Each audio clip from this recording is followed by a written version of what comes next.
Hello and welcome to this edition of Africa Speaks. We are coming to you from Addis Ababa, Ethiopia's capital. Ethiopia has just been named the world's best tourist destination for the year 2015. Now, those of us who thought probably it would have been one of those European countries, well, think twice. This time around, it's Ethiopia. Its natural beauty, its landscapes, and of course, its rich culture and ancient history have earned Ethiopia the world's tourist destination for the year 2015. Now, this week in Addis Ababa, the Financing for Development Conference has been taking place.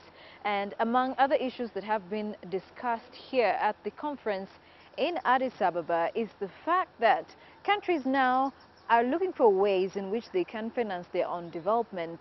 We are looking at the past 15 years that have seen, the Millennium Development Goals that have been a key issue for all the UN member states.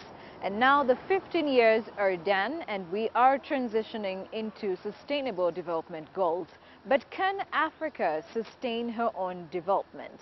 Can we raise our own finances? These are some of the issues we are going to be talking about on the show today. Let's start by taking a look at Web City.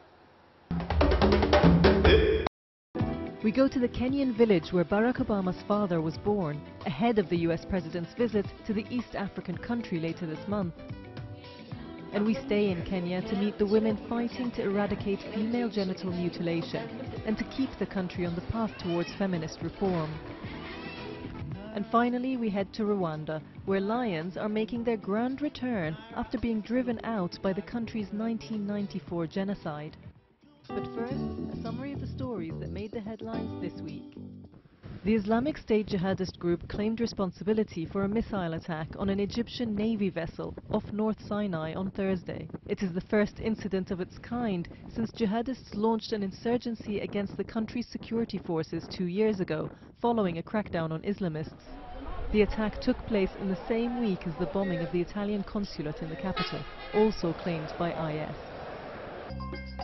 Burundi's elections have been postponed until the 21st of July, with opposition groups maintaining their protest against President Nkurunziza's bid for a third term in power.